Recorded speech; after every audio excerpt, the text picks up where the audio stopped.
views or context or interpretation in order to hide the true meaning. In fact, it is the Muslims who are Islamophobic. That is, they fear Islam. They fear to bring out the orders and the commandments of their holy book in its entirety on Jews, Christians, polytheists, homosexuality, apostasy, heresy, dress code, wife beating, blasphemy, because they fear being called illiberal and hypocrites.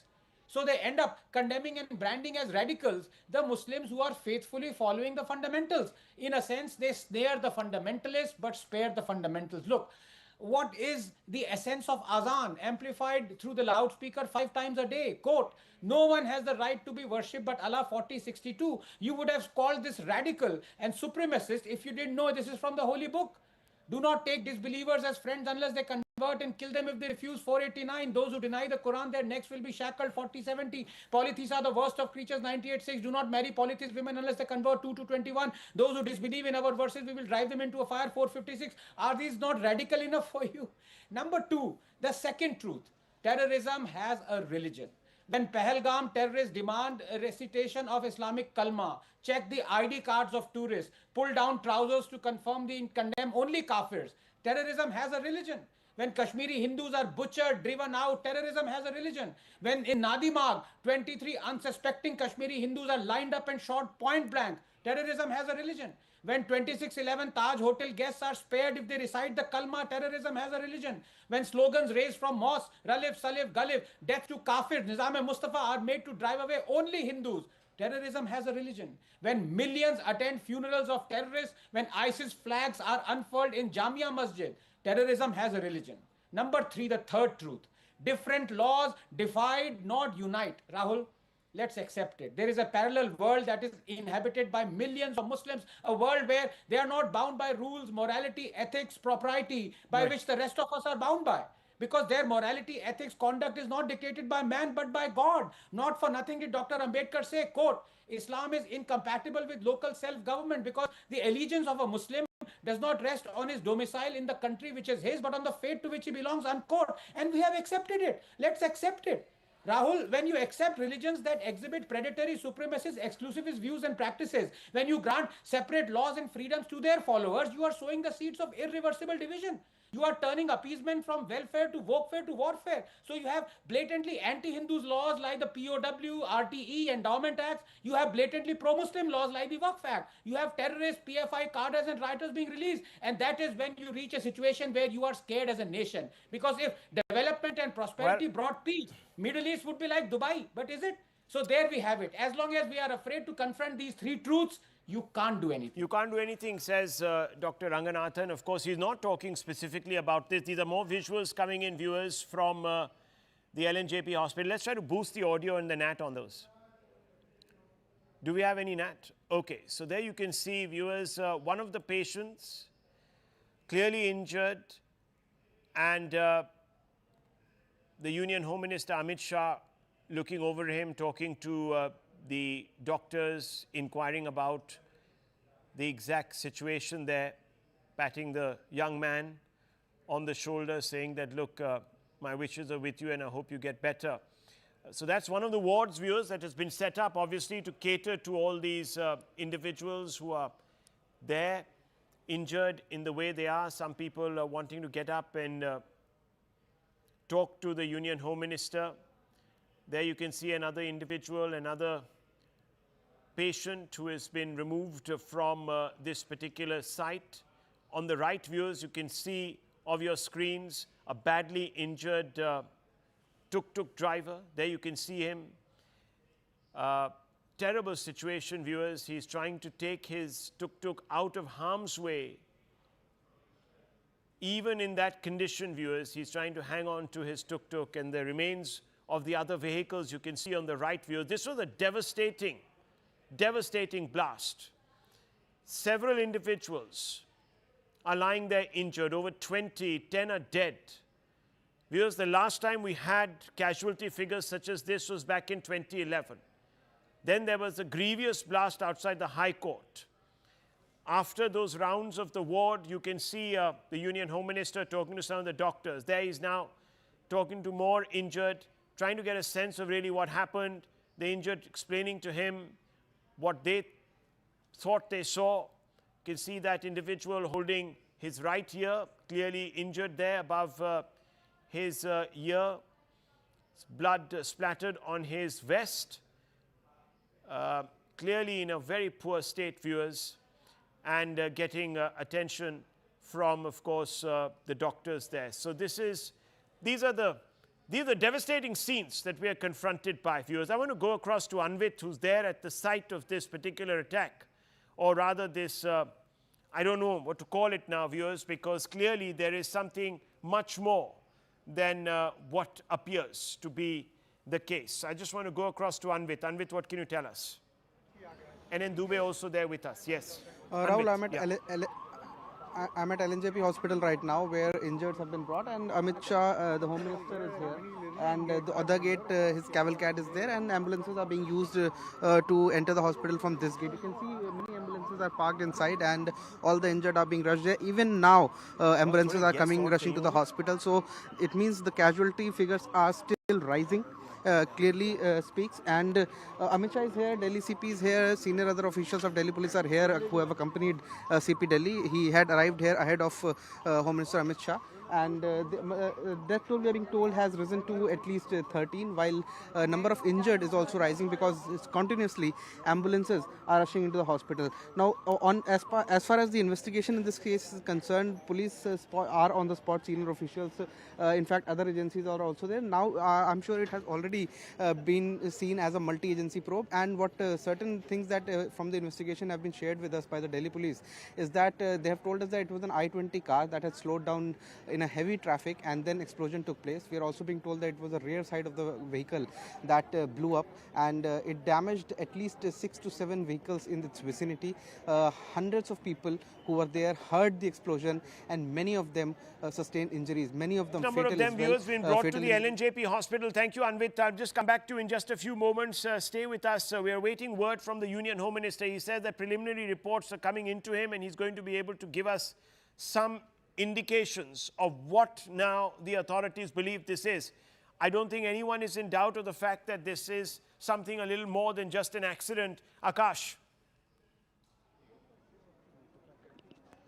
Oh yes, Rahul, you see, when this incident happened, initially the reports came that it's just an ordinary blast, but right now we are getting several sort of other inputs too, where in fact Anvit is reporting that how, it was an I-20 car where this explosion has happened. And in fact, CP just a while back was reporting about, this sort of explosion where the traffic was slow. It was a regular Monday evening here in this particular area. And this area, Lala Lajpat Rai market is there. In fact, this whole area is known for the electrical, appliances and the sort of, equipment that we see here.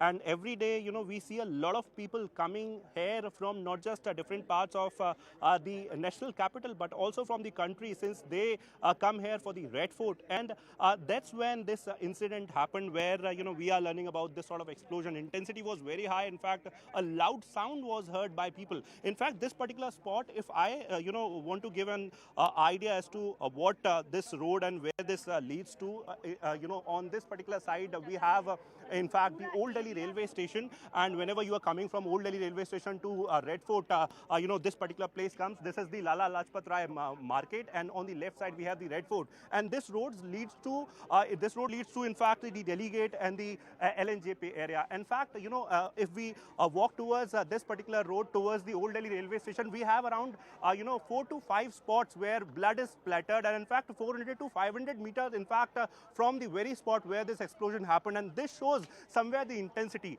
Right now, we know the premise that this blast has happened in one I-20 car. But what was the nature of it? What was the composition of the sort of, things that were used in the blast is something that is under investigation. And we have multiple agencies, NIA, Crime Branch, in fact, the Delhi Police, very much here investigating. In fact, the FSL team is, in fact, noting all the basic details of the sort of destruction that has happened. In some time from now, Home Minister is possibly going to give a soundbite where he will be talking about the initial details, the preliminary investigation, and we'll get some sort of clarity. But right now, there are several sort of theories that are going around. In fact, we were talking about the sort of things that have happened in the last 48 hours, the sort of recoveries that have happened from Faridabad, Jammu Kashmir and also Saharanpur. And people are somewhere connecting the dots, but right now we'll wait for the investigation. And as I can see, we have police officials discussing, several sort of things, several sort of images from the particular spot. We'll get some sort of clarity in some time from now, Rahul. Well, clearly, viewers, it's clearly something a lot more than just a CNG brought. Let me just go straight across to Anshul. Anshul, yes. Anshul, can you hear me? You have an update for us. Anshul, can you hear me? Okay, we don't quite have him right now. Viewers, let me just quickly go across to YC Modi, former DG NIA. Mr. Modi, what do you make of this? Can we now, at least now, see or say that this is a lot more than a CNG explosion? Yeah, the signs are that it may be a terror attack, though it would be too early to, because it was a moving vehicle. Then there must be a suicide bomber as well, because the vehicle who was driving, things are not clear. But we have to see the background. Last week in Faridabad district, one Dr. Mohammad Muzmil was arrested and by Kashmir police, and ammonium nitrate powder, which was very inflammable, was recovered, and around 3,000 kgs of material which could be converted into pure ammonium nitrate was also recovered. Some weapons were also found, and involvement of a person of who is a qualified doctor, the person belongs to Kashmir. So it is all these developments create a doubt, serious doubt regarding this blast, and it appears to be from the signs which I could understand till now, it is a terror attack, though nothing I'm sure can be said at this stage. We have to see that when some group is caught, it may be possible that they might have already supplied this material to other people, other participants of this group. So those people, after coming to know that there are other persons involved have been arrested, so they might have taken this as a chance. Well, viewers, what we can tell you is that preliminary investigations have revealed that the I-20 belongs to an individual. It has a Haryana registration plate. We're going to try to get you more confirmation of who that individual is, but we're being told that the police have been able to put a name. Whether he was driving the car or not, we don't quite know. But I just want to go straight across now to Akash. Akash, what can you tell us about the individual who was driving this vehicle, or the owners of the vehicle, or even the registration of the vehicle?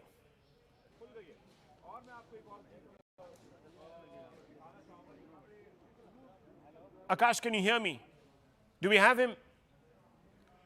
Okay, we're going to try and go across to Akash, who's there in our frame, in just a few moments. I just want to tell our producers to make sure that all the reporters are constantly linked in so that we can go around to them and get the latest updates. I just want to quickly go across to Sushant Sareen. Lieutenant General KGS Dhillon will be joining us in just a few moments. Sushant Sareen, what do you make of this?